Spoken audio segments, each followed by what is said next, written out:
Hey everyone, this is Brett Favre, Green Bay Packers Super Bowl champion, and you're watching Packers Total Access Live, your daily source for Packers content.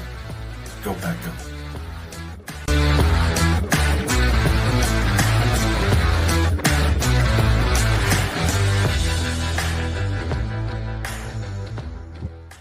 All right, what's up, guys? Welcome into Packers Total Access. My name is Clayton. You can check us out on Packernet.com. Find me on Twitter at Packers_access. You can email us, PackersTotalAccess@gmail.com. You can text us 865-658-5824. Joining alongside Tim in Green Bay. We got this stranger in the house tonight, Mr. Emilio. He's back from the north. Did they kick you out of the Northeast there, Bub? They did. Emilio! Cold was cool. Then I come back down here. We're frozen too. Gonna get a snowstorm, so it's nothing different. Hit a snowstorm. I'll send you the video after we get off. But hit a snowstorm on the way up, man. Erie was just brutal. Oh, I bet, man. You get up around those lakes, dude. Oh God, it's a bit. I imagine that's near Lake Erie. Yeah. So, it was interesting down here too. We kind of talked about it earlier in the day. It got pretty wonky here, I guess you could say. Did you make your run to the grocery store like everybody else did? Dude, I go to Kroger. The carts are just in the middle of the parking lot. Like every cart, the storage unit is full up, parking spots full up. Yep. Mm-hmm. Yeah, it's interesting down here, Tim. These people, and one thing I've noticed, Emilio, it's like in the South, they don't drive more carefully. It's like the second there's – no, get me wrong, Tim. You get on the interstate and it's 65. They don't really do that up here either, Clay. Bro, it's 65 degrees and clear, and you got three people creeping in the left lane, right? Right. If the roads turn icy or it's a monsoon, everybody's doing 110. Yeah, like, right. All right, this makes a lot of sense. So here we are, though, right? Anyway, good to see everybody in the chat. I know it's falling in here. Appreciate everybody making us a part of your evening. Carl K in the chat. Clayton, to clear out the lungs, use – Calendula? How do you say that, boys? What is that right there? Calendula? Calendula? There's a good one. Let's go with Emilio's. Calendula. With that one.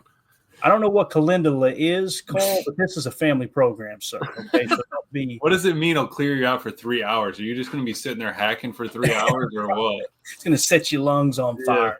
It's like smoking a half a pack of Pall Malls. You know what I mean? Just get those. You can do that on your own, Clay. Get that medicine in you. Andy Watkins says, afternoon, PTA posse, the PBRs are flowing. Good job, sir. Good job. Matthew Love. Good evening, guys. Been listening for a while. First time catching y'all live. Y'all guys are awesome. Keep it up, fellas. Go Pack Go from Georgia. I appreciate it, Matthew. I bet you talk like me, man. That's what I'm here for. Need a little backup. I get made fun of too much on this show. This particular show that sucks, by the way. So here we go. Let's go. Mick Knight says, is it McKnight or is it Mick Knight? That's the question, right? Mick Knight in the chat says, what will Packer linebackers do against the Eagles, man? I'll tell you, that running game, the fact that their running game is kind of their strength, it gives me more hope than if it was just like, wow, their passing game is, just unbelievable. I was looking at some of the numbers. And I know Jalen Hurts has been out for a while. His passing stats didn't really shock me. You know what I mean? I was expecting to see kind of MVP top numbers. Wasn't the case at all. What do you guys think about how we need to play this run, though? I know we haven't had a chance to really dive into the tape too much yet, but what do you think here as far as what will the Packers linebackers do against the Eagles? Do you think we're going to try to blitz them, seeing that they don't handle pressure well, or do you think we're going to key in on the run? Because I'll tell you, man, they can damn sure run the football. Yeah, Saquon Barkley is no joke, right? I mean, we got to take that serious. But I do think they should mix in some pressures, right? Regardless of if it's Jalen Hurts under center or Kenny Pickett. So, hopefully it's a balanced attack, right? I hope it's not too much of, we don't want to be one-dimensional on defense. You got to be willing to dial up a blitz now and then. But you also have to account for, they got a dude named A.J. Brown. He's a pretty good receiver. There's a couple other good receivers and a big tight end target there in Philly as well. So I think balanced attack is going to be the mode you want to go in, right? I don't think you sell out and blitz all day, right? I wouldn't like to see it. What do you guys think, Emilio, Jacob? What do y'all think? No, I don't think so. And I was listening to Nick earlier, Sirianni there. He was saying AJ hasn't had a drop all year. So I think he's 67 for 67 on his reception. So, I mean, that's like Tim was saying, they got a good passing game. I think they've got, I think it said they got 160 first downs on passing. 108 rushing. It's a balanced attack. They were heavier rushing earlier in the year, though. It looked like they were kind of 60-40 for a while. They're running the ball. But coming into this game, it's another 4 quarters that they got to play football. Yeah. Jacob, sir? Yeah, I mean, we've talked about how the cornerbacks have stepped up, and I think they're going to have to. What are you doing, Emilio? I just saw your text. What are you talking about? Hey, let's do this. Let's go solo here for just a second so you Oh, guys here can we read go. this All tag right. here. Oh, man. I'll just say it was we knew we knew that there's going to have to be a lot of our young quarterbacks stepping up, and it's going to be a tough task to cover AJ. Oh, we lost him. To cover AJ Brown. That's going to be Sorry, tough. I'm crying right now. I'm laughing.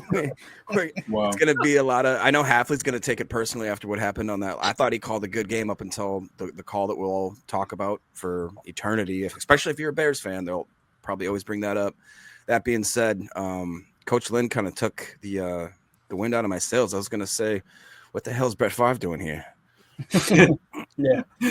Yeah, we got a Brett Favre intro, and it's only fitting that it looks like he's doing it for maybe like a hunting blind or something. Yeah, I was going to say, nice of Brett to take 5 minutes in the tree stand to do an intro for us. He That's probably awesome. took 5 minutes to do a little research on our show and went, "Oh yeah, this will be just fine." That's exactly it. Got the bibs on and everything. Definitely. Respect Orange says, "What's the spread?" So, according to NFL Pro, they've got DraftKings Sportsbook has it at 4.5 points, and then also PFF showing the market spread is at 4.5 points as well. So the Philadelphia Eagles are 4.5 point favorites. It opened at like 3, maybe 3.5, and now it's moved to the 4.5 mark. So, going to be interesting for sure. That is your spread on the game. How do you guys feel about that spread? We talked a little bit earlier today, me and Tim did, and we were mentioning last week we were talking about how the Packers were 10-point favorites, right? And when you looked at the juice, I want to say the juice on the Packers money line was something like 300 or 400, right? So Vegas made out like bandits with the public. 90% of the public was on the Packers to win outright. So they made a killing off of that Packers game. You look at this spread and you go, maybe we're on the receiving end of that, seeing that the public is all going to be on Philly. There's no doubt in my mind on that. For sure. I could see us squeaking one out too. Win the game and probably not cover. Yeah. I don't know. I thought it was interesting. We talked last episode that I was on. I believe it was against the Cowboys. We were 7-point underdogs. So right now, to be playing an Eagles team like this at this point with their quarterback trouble, that I'm sure we'll get into. The dude hasn't played in quite a while. I didn't realize how long he hasn't. So I mean, there could be some real rust there. Obviously, we're dealing with our own stuff, but the 3.5 mark I think dictates that there is a little bit of shakiness at both quarterback positions for both teams.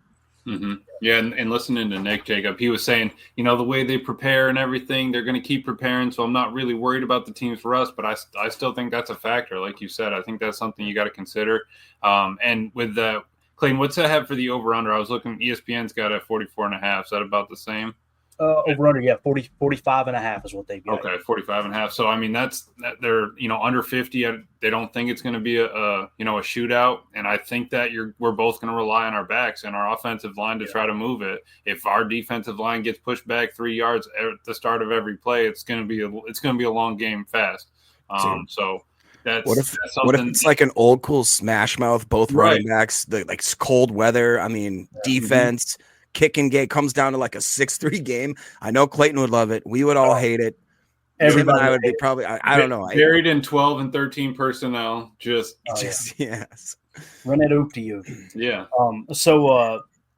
As of right now, the daily forecast on Sunday in the great city of Philadelphia is 40 degrees for the high, 24 for the low, and it's sunny. So weather shouldn't be a factor. They're saying the wind's somewhere around 9 mile an hour, 5 to 10 mile an hour.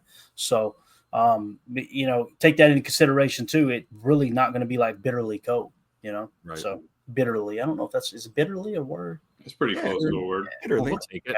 Yeah. Put it on the ticker. We'll count it. All right, let's see. Joseph in the chat. I got 2 texts from friends after the Bears game telling me how much money they lost because of my Packers. There you go. Absolutely love it. Not for your friends, but just the fact that, boy, Vegas, they sneaky, Mm-hmm. real sneaky. M. Smitty, essentially a month since Hurts has played. Guys, that's a real thing. Right. Right. I mean, that, like Jacob was saying, you can't just shoot. It doesn't mean he's going to come out and play horrible, but you can't just throw that to the side and go, no big deal. You can't do it.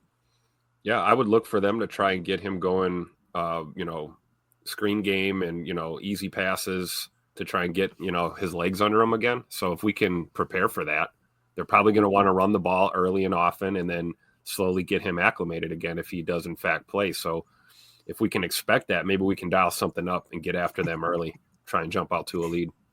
Mm-hmm. Mm-hmm. Yep. And like Ron is saying here, Hurts can always fall back onto running it himself. I think that's something that we have to consider. He's got 150 rushes on the year. Yep. That's something that we have to pay attention to. 4 yards a clip, I think you had it.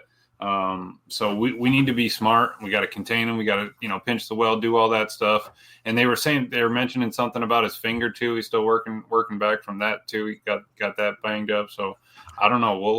We'll have to see where he's at. Would you consider? Go ahead, Jake. I'm sorry. With all the talk about Quay and Cooper possibly being on the field again, would you want to dictate one of those guys? Be like, yo, you're not necessarily a full blown spy with Love, or with Hurts. I'm sorry, but somewhere halfway in between there, where somebody on every play is at least thinking about that. You know what I mean? Just kind of keeping that in the back of their mind. I wouldn't mind it. 20% of the game, maybe. Spot situations if we're really worried about them. But I think that if we can trust our front four to keep the well contained, we'd be in a better shape. But then again, they put up 30 points on us in the first game, so their team isn't the same. We're not the same as we were before. And what the Packers have done all year is they've utilized the combination of a touch spy with the defensive lineman and also that traditional spy that you get with the linebacker. Like when we played Caleb the first time, Cooper was spying him the whole game. Now, Caleb roasted him a couple of times there early in the season, right? Different Cooper playing football now. So you'll probably see a combination of that. What we mean by touch spy is you'll have a defensive tackle strategically try to line up in the 3-tech or the 1-tech, occupy a double team, walk that double team to the center of the pocket, kind of not to try to penetrate, but to stay back and keep eyes on that quarterback. You can get a hand in a couple throwing lanes as well as not allow them to escape up the middle. You've basically won half the battle if you do that, right? So now the problem with that is they're going to have more time to sit in the pocket when you do that, and that's what we've seen all year long. But I would much rather Jalen Hurts have to beat us playing quarterback than not throwing some kind of touch spy or a linebacker spy on him. And you can mix and match with the will and the mock there because I imagine we're going to be in nickel most of the day. So Ron Samuel says Hurts can always fall back to running it himself. That's kind of what we're hitting on right here. He's definitely a threat to do that, especially if he feels rusty, right? If he doesn't trust his arm, might look to tuck it a little bit more. I can't wait to see our boy Edgerrin Cooper turn it loose. So he's a different animal from when we seen him in week one. And he got a little bit of playing time in week one, but now he is full-blown all-pro potential is what it's looking like. Fred McFarley says, love Hurts. Let's go. I see what you did there, sir. And Carl K says, Hurts may be off enough for X to have fun. Pick six could change the game, boy. Yeah, the first game, right? Yeah. And you talked about nickel, Clayton. I'm thinking of, my boy Javon Bullard, man. Hopefully we get some of those big nickel looks again, get him down in the box, being aggressive. And I'm with you, man. I don't think we need to dedicate a spy right off the bat to Jalen Hurts. If he gashes us with a couple of runs or something, maybe you might want to mix that in. But I think if we play big and big boy football down in the box there and our big hog mollies up front, TJ Slayton and the boys get it done in the trenches, we got a chance, man. We really do. If everybody's healthy, do you go CB1 is Keyshawn and then Valentine and then Bullard in the slot? Is that Bullard what you in the prefer? slot? Yeah, Oladapo at safety if we don't have Evan Williams. I thought KT so cool. Oladapo played pretty well against the Bears. So, that would be my pick, though. Yeah, Jacob, for sure. Yeah, and when you look at the injury report that just dropped earlier today, Evan Williams is the big one that stood out to me here. Or not Evan Williams, I'm sorry, but it was Zane Anderson did not participate again. So it makes you think, is that one of those 2-week concussion protocol things, right? Like we dealt with Quay. Yeah. Quay was like that, yeah. Javon Bullard was limited with the ankle. Edgerrin Cooper had an illness in a knee. He was limited. Brenton Cox Jr. with the foot. Nice to see him limited today. Andre Dillard with the concussion. What do you do, fall off the bench? Limited participation for him as well. Like, seriously, I didn't even know he got in Anyway, I don't like the Romeo, illness popping up again because we already knew Rome was sick. something going around, right? Yeah. Yep. Wash your hands, wash your butt, man. Tay tried to tell us about this. You know what I'm Good. saying? Romeo Dobbs illness, but he's full participation, so the bubble guts must at least be over, right? We got past that, beyond that point. Jordan Love with the right elbow, limited participation, which kind of struck me as odd, as he said in the locker room today. He said, "Yeah, we'll see," asking if he was going to play. Right now, probably a little gamesmanship. I would imagine that was the company line he was told to tote there. We'll see. TJ Slayton did not participate with the ankle. Me no likey that, Jam. We just highlighted him all week long. Yeah. That dude is arguably our best run stuffer outside of Rashawn Gary on the defensive line. And, man, if he doesn't play in this game, it's going to be time for Carl Brooks and Kobe Wooden to grow up real fast, man, because Saquon Barkley is going to be looking to gash this defense, no doubt. Good to see Devontae Wyatt no longer on this Yes. one. That's a positive. Yep. Quay Walker, limited participation with the ankle. That's a good sign that he's at least limited, right? Christian Watson with the knee, obviously he's on IR. Evan Williams with the quadricep, limited participation. And then Malik Willis with the right thumb, limited participation. I hate to say what I'm about to say, but I'm going to say it. If his thumb is not 100% healthy, this might be a Sean Clifford backup game here, Lewis. Oh, whoa. Yeah. And listen, I think everybody's reaction said it just now. Malik Willis goes in the game, you feel like, okay, we still got a shot. Sean Clifford goes in, that shot goes pretty far down. Am I wrong? Am I being too critical there?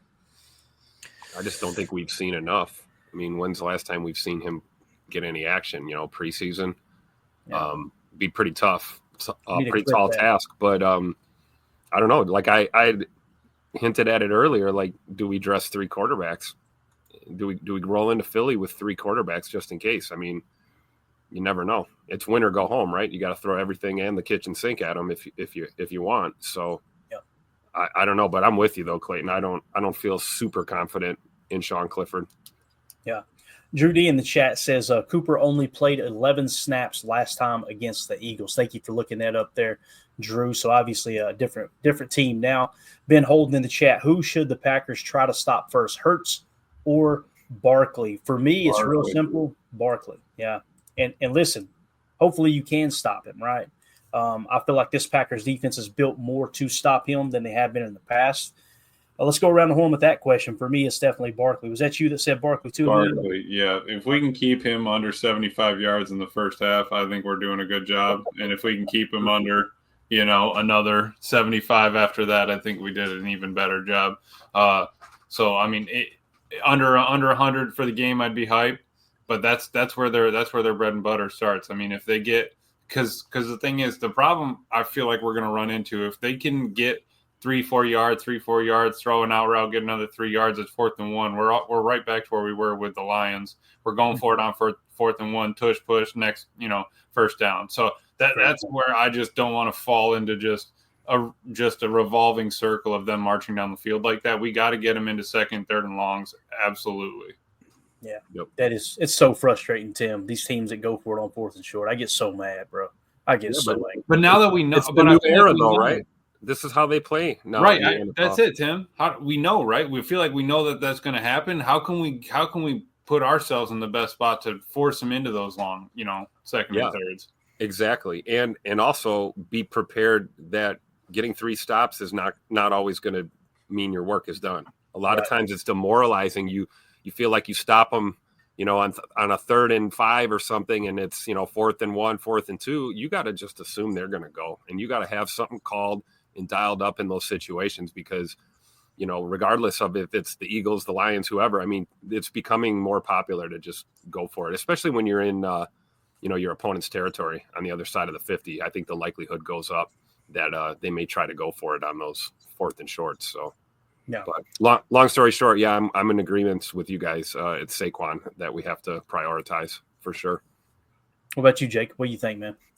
Yeah, I heard some quote today. I can't remember which podcast I was listening to, but basically they're like, if you can't stop the run, you can't stop anything because everything will stem from the run, the play action. If they're looking to stop Saquon first, they're like Tim or Emilio just said, any of those little short out routes, a lot of that stuff is just going to be easy money. And if we can't stop, that makes me the most worried about the TJ Slayton situation because, I mean, that's our Gilbert, baby. He's Right. That's our big old hog molly up there that's just going to plug and even Ryan, I love it when Ryan has to I wouldn't say eat crow, but I loved TJ Slayton when he came out. I was like, just wait. And then I never saw anything from him. And then all of a sudden we waited just long enough and I could be like, ha. But he did see his he'll do like a 30, 40, 50, 90, 30, 40, 50, 80. And we need him back and we need it to be an 80. And if not, like you just said, man, we need Wyatt, we need Kobe, we need Carl to come in here and do some crazy stuff. So we'll see. Yeah. Prince in the chat says flu and nasty cold going around Wisconsin. Seems like everyone I know has been hit by one or the other. I know the ERs down here are jam packed too, man. And it's getting interesting. Bad down your way, Emilio, or no? You guys staying clean? Y'all washing your hands down there? Yeah, I wash my hands, all the time. So I don't have to worry about that. That's all that matters. Wash your hands, wash your butt, man. That's it. That's all. When Jacob goes get that tap, they're gonna make him wash that left cheek, ain't they? Definitely gonna wipe that down for him there. So just saying. Coach Lynn says, there's no tape on Clifford, so there's that. That's a good point. And he's played in a rivalry game. He's played in Penn State, Ohio State, Penn State, Michigan, that kind of stuff. So it's something. Ron Sandville. Clifford threw 455 interceptions during camp. Got them all out of his system. Oh, man, keeping things positive in here. That's what I'm talking about. Darren Johns, a member here on YouTube, says, good evening. Y'all are the best. Being from Northeast Pennsylvania, surrounded by Philly fans, I cannot wait for Sunday. Darren, doing the Lord's work up there in enemy territory. God bless, man. Just drove through there. Looks nice out. Yeah. There you go. Greg S. in the chat says they don't really do a lot of quick passes, so we have time to get pressure. It's going to be kind of taking those shots and running the ball right off of us, what it seems like here. So let's see here what Jacob's giggling about. 2-0 for this. Who needs a quarterback? Just let McManus kick a field goal every first down. I love it. Love it. McManus, boy, what a godsend he's been. Philadelphia Eagles side of the injury report here. A.J. Brown, a knee/veteran rest, limited participation. We won't even worry about the full participations here. Jalen Hurts, concussion and left finger, limited participation. That's what you guys were kind of hitting on there just a second ago. Trevor Keegan, guard, illness, did not participate. He didn't wash his hands and wash his butt. Kenny Pickett with the rib injury, limited participation. Will Shipley, running back with the ankle injury, limited participation. And, of course, Byron Young, defensive tackle with the hamstring, was full participation. So it seems like very similar here. Kenny Pickett got some more sore ribs while Malik Willis has got a banged-up thumb, man. They may be in the same situation we're in here, right? Seems like both of these teams, both of their quarterbacks have some injury concerns, right? Jordan Love, I'm not completely out of the woods with that elbow. I don't know how you guys feel, but I still got a little bit of concern for it. Hopefully it's all good to go, but we'll see. The way he was kind of talking in his presser today, he kind of looked like he was, like he was kind of just not making eye contact, sort of. I think he's going to be good to go. I really think he just hit his funny bone, and it just did not feel good for that, time frame. And I think he just has to walk the limited line until the. Wasn't very funny, was it? No, it wasn't, Jacob. Coach Lynn in the chat said the Packers pull this off, Philly will absolutely burn. Could you imagine the social media outrage? It will be fire Nick Sirianni, because last year when they got eliminated, it was the same thing. Man, I don't, maybe Philly can win it this year, right? Maybe that can happen. But if it doesn't, just look, it don't even matter if they make it to the Super Bowl again. It's going to be fire Nick Sirianni the second they're gone. Yeah. It'll be absolutely hilarious. So, all right. J. Cole feels like he's BS and talking about love, right? Yeah, I really think he's all right. I agree. All right, let's go to Twitter real quick, see what we got on here. Pack Daddy himself tweeted this out. The knock on the Packers is that they didn't beat 14-win teams. Do you understand how stupid of a standard that is? Teams that didn't beat 14-win teams. These are all Packer teams. 2008, 2009, 2010, 2011, 2012, 2013, 14, 15, 16, 17, 18, 19, 20, 21, 22, 23, 24. And then, of course, same, in 2024, the Vikings, the Chiefs, the Eagles, the Ravens. I think that's a great point that he makes there, because that has been the knock, right? Well, you can't beat a good team. You do understand they were elite teams, right? And the thing that me and Tim talked about this morning, maybe I'm looking at the glass too half full here, but it's pretty wild to me that we were in every one of those games as well, Right. So I know that ticks some Packer fans off, but it is what it is. I'm trying to remember the last time that we got absolutely blown out of a game. It's been a while.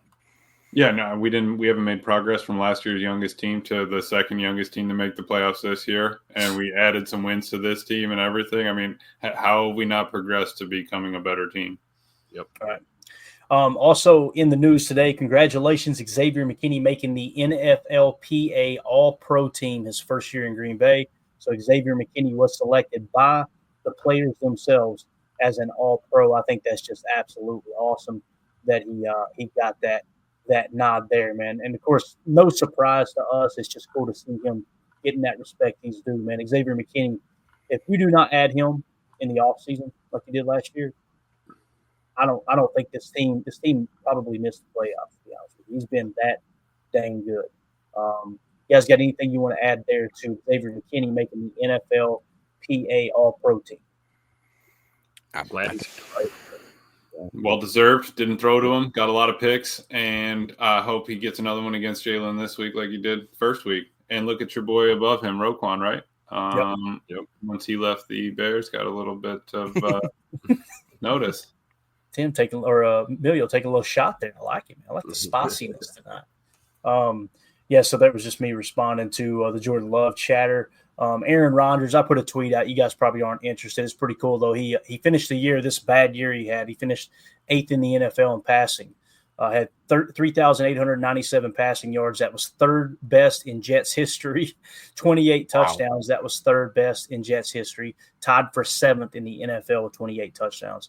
And 192 first down passes, which was 8th in the NFL. So obviously Aaron Rodgers, if this was his last year, I don't think it's necessarily a bad way to go out. The guy can still sling it. So, for sure.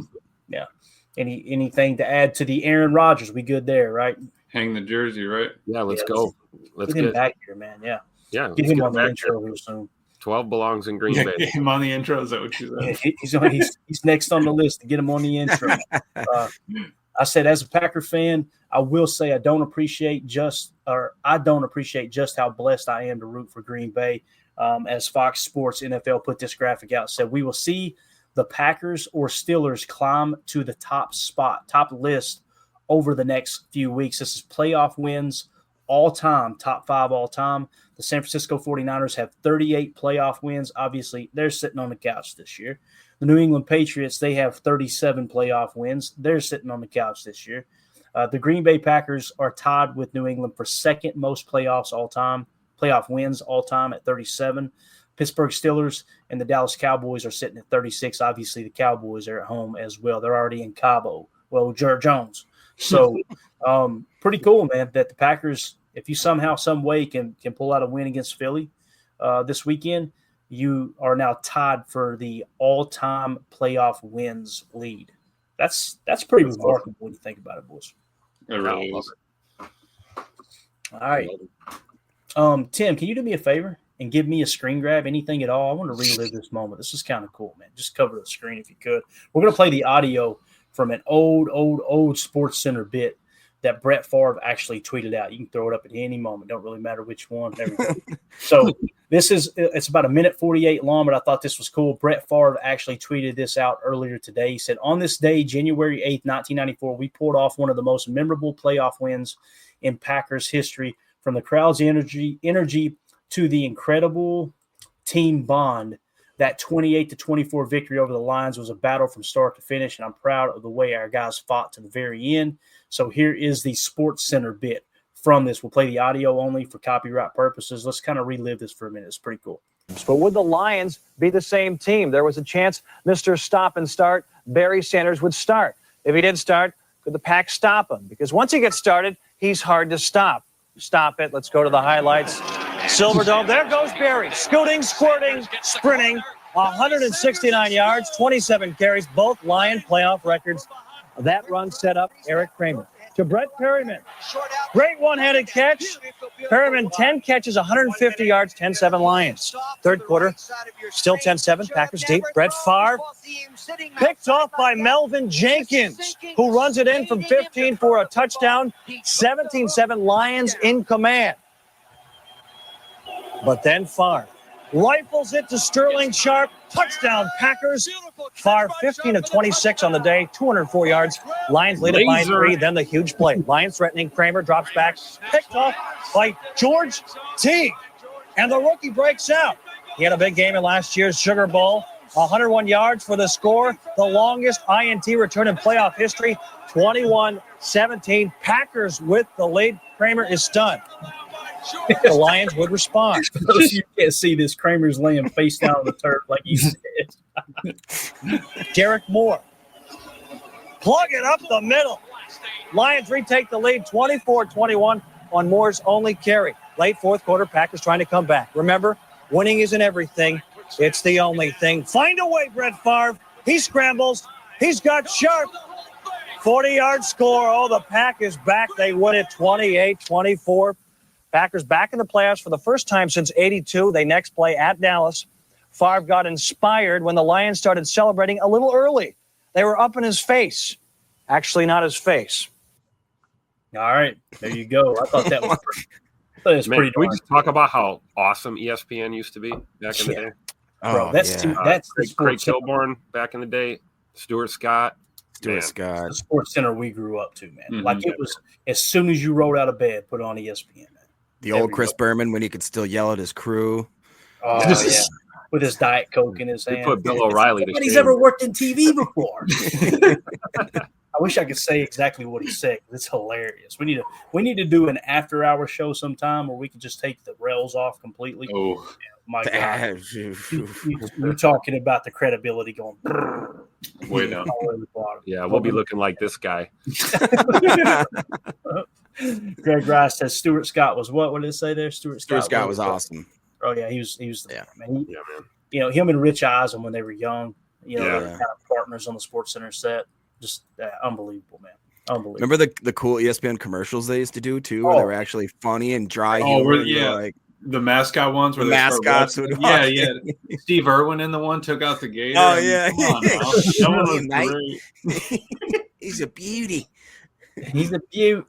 Ron Sample says the Packers are the second youngest team to make the playoffs in the last 45 years. Second to last year's team. How awesome is that, man? And I thought it was kind of fitting that Brett shared that on Twitter earlier because the fact that, you know, it was this big upset victory right over the Lions. And when you heard Favre's stat line, you know, where everybody's roasting Jordan Love for the interceptions he threw earlier in the year, and we know he's really cleaned that up here in the second half of the season. It's just you hear him throw a pick there, right, and then bounce back, and you heard the stat line was like 14 of 29 for 204 yards. You know, you look at numbers sometimes today, and you think, oh man, that's bad. I mean, it's whatever it takes to win a ball game. That throw to Sterling Sharp at the end, across his body, all the way across the field. That was a dart. Yeah. Absolute cannon on that dude. No What do you doubt. think about this? Of course, guys. Oh, gotta get Sterling Sharp into the Yes. Hall of Fame. In Yes. committee. A travesty Sterling hasn't been added to the Hall of Fame. I don't This know what might else. be the year. I think this is the year. Think so?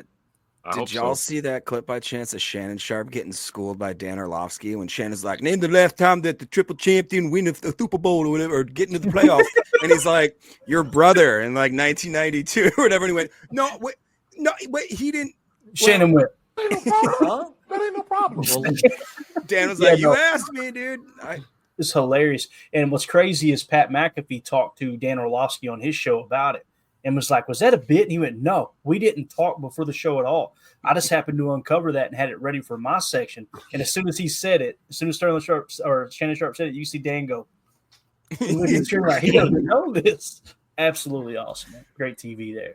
But yeah, we got to get Sterling into the Hall of Fame. Ron Sample says the Packers are the second youngest team. We already hit that one, didn't we? Mark that. Adam in the chat says, what do you guys think? Are we receiving or deferring, assuming we get the call? I want to defer, but I'd say we're probably receiving. So. This receiving it's tough. It is. It is, Brett.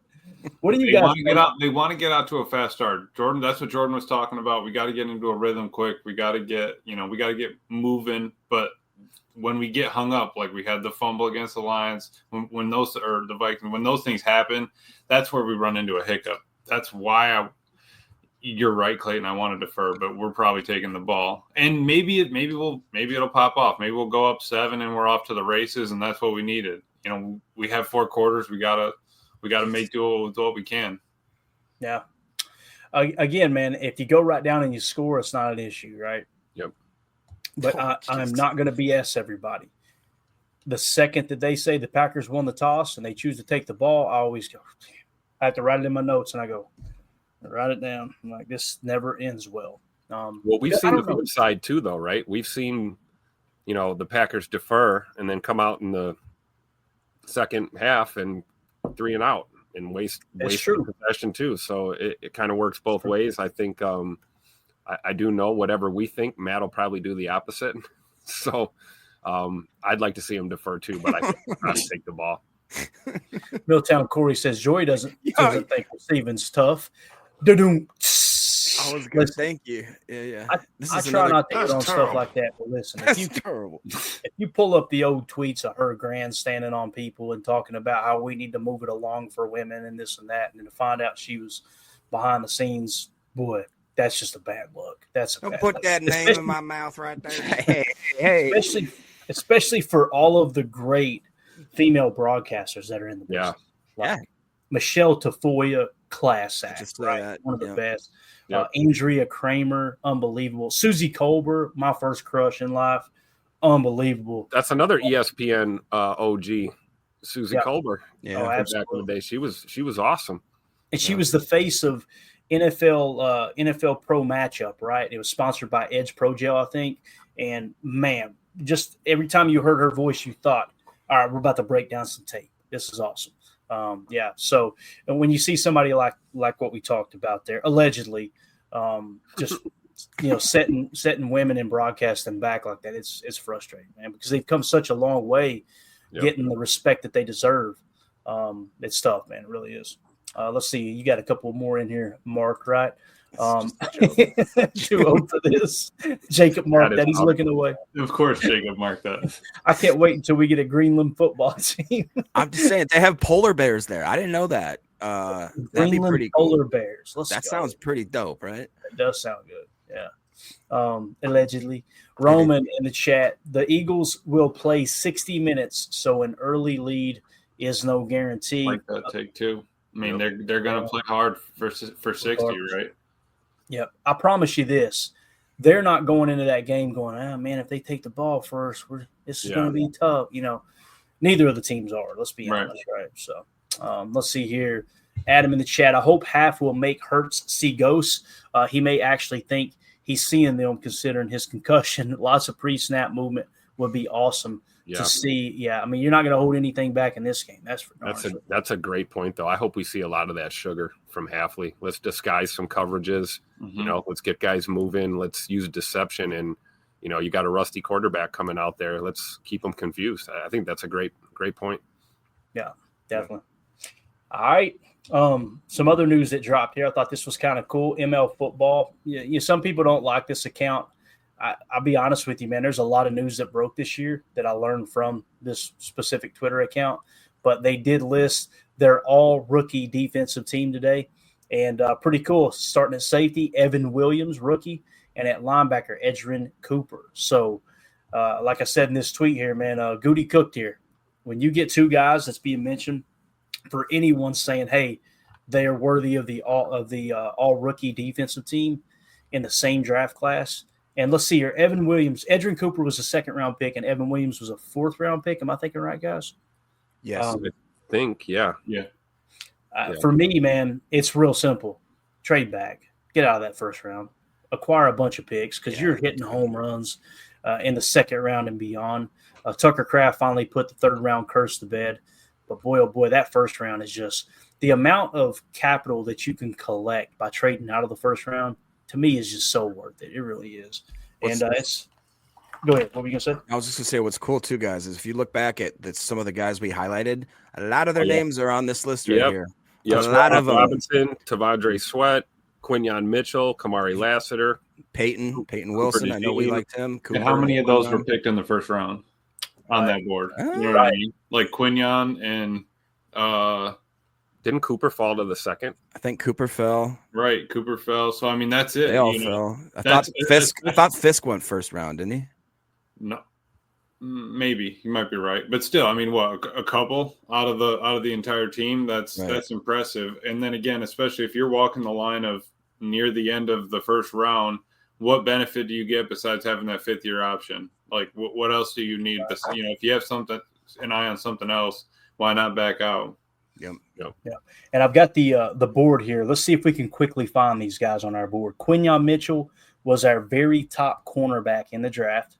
Evan Williams, we had significantly later. He was middle of the pack. He probably would have come out to about a 3rd to a 4th round pick, according to the board. Let's see, Kamari Lassiter. I remember seeing him. He was 1, 2, 3, 4, 5, 6, 7, 8th corner on the board, right behind Sainristil and Rakestraw. And let's see, we got Cooper DeJean. Cooper DeJean was our 4th best corner, worthy of a 1st-round pick. Edgerrin Cooper was our 4th best linebacker, worthy of a 2nd-round pick. Omar Spites, I'm trying to think. I don't know if we had him or not. Spites, however you say it. Let's see if we can find him here on the board. He was very underrated. Yeah, I don't have him. I don't even think he made our board. So there's the first one that wasn't on our board. Peyton Wilson was my 2nd best linebacker on the board. Jared Verse, defensive edge there.